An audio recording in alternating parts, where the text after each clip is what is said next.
और इस वक्त हमारे दो सहयोगी हमारे साथ सीधा लाइव जुड़ रहे हैं। पल्लव मिश्रा हमारे साथ जुड़ रहे हैं, हमारे संवाददाता लाल किले से, और इशिका वर्मा हमारे साथ एलएनजेपी अस्पताल से जुड़ रही हैं सीधा लाइव। सबसे पहले पल्लव आपका रुख करना चाहेंगे, इरफान का नाम इसमें सामने आ रहा है और इरफान उन्हीं 7 लोगों में शामिल था जिनकी गिरफ्तारी हुई है और इस पूरी घटना का ये मास्टरमाइंड बताया जा रहा है। और क्या कुछ जानकारी इसके बारे में मिल पाई है?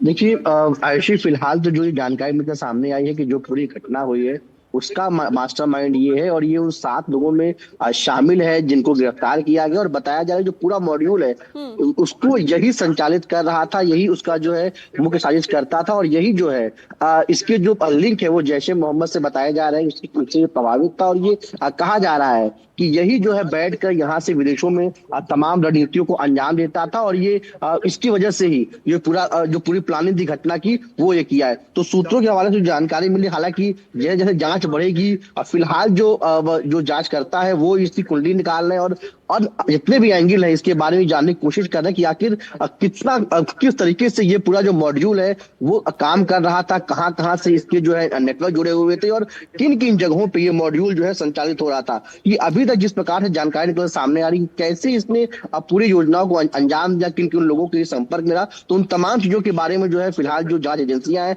वो देख रही हैं। लेकिन जैसे जैसे समय बीतेगा तब और चीजें खुलकर सामने आएंगी कि कैसे इसको पूरे नेटवर्क को अंजाम दिया जा रहा था और कैसे इतनी जो भयावह घटना है वो राजधानी दिल्ली में अंजाम दी गई। जी चलिए पल्लव बने रहिए, हम लौटेंगे आपके पास, लेकिन इशिका भी हमारे साथ है एलएनजेपी अस्पताल के बाहर से। इशिका बताइए क्या अपडेट है घायलों की हालत को लेकर के, बाकी और क्या अपडेट आपके पास?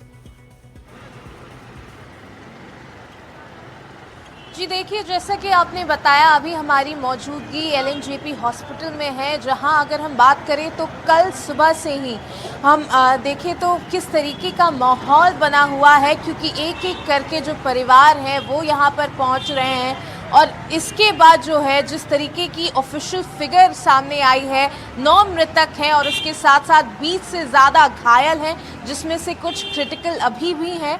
अगर हम बात करें इस हॉस्पिटल की तो 70 डिज़ास्टर बेड जो है उसे एक्टिवेट कर दिया गया है और 50 से ज़्यादा डॉक्टर्स, न्यूरोसर्जेंसी, बर्न एंड प्लास्टिक और उसके साथ साथ ऑर्थोपेडिक के जो है उन्हें लगातार नॉन स्टॉप ऑन ड्यूटी लगाया गया है।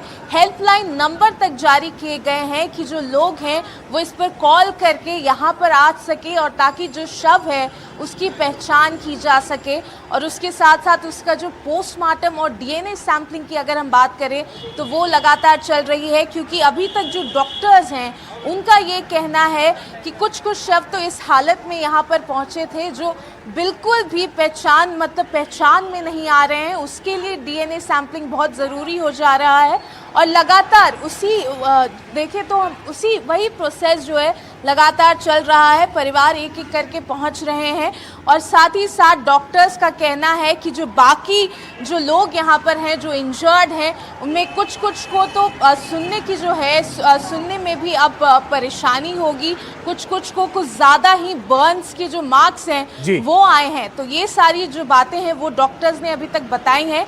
ऑफिशियल फिगर्स अभी 9 पर है, जिसमें डॉक्टर्स का ये भी कहना है कि बच्चे भी इन मृतक में शामिल हैं। जी चलिए इशिका, आप नजर बना के रखिएगा, पल्लव आप भी नजर बना के रखिएगा, आगे लगातार आपसे अपडेट लेते हैं। और चलिए एक और बड़ी खबर आपको बता दें, देश भर के एयरपोर्ट्स के लिए नए दिशा निर्देश जारी कर दिए गए हैं। BCAS की तरफ से नए दिशा निर्देश जारी किए हैं। हवाई अड्डों और जो आसपास के इलाके हैं उनकी सुरक्षा बढ़ाई जाएगी। तो बड़ी और अहम खबर आपको बता दें, सीसीटीवी कैमरों की जांच की जाएगी, सुनिश्चित किया जाएगा कि वो ठीक से काम कर रहे हैं या नहीं। ड्रोन, पैराग्लाइडर, माइक्रोलाइट आदि पर को लेकर भी सख्त निगरानी रखी जाएगी। विमानों के पास अतिरिक्त सुरक्षा और यात्रियों और कार्गो की जानकारी की कड़ी सुरक्षा की जाएगी।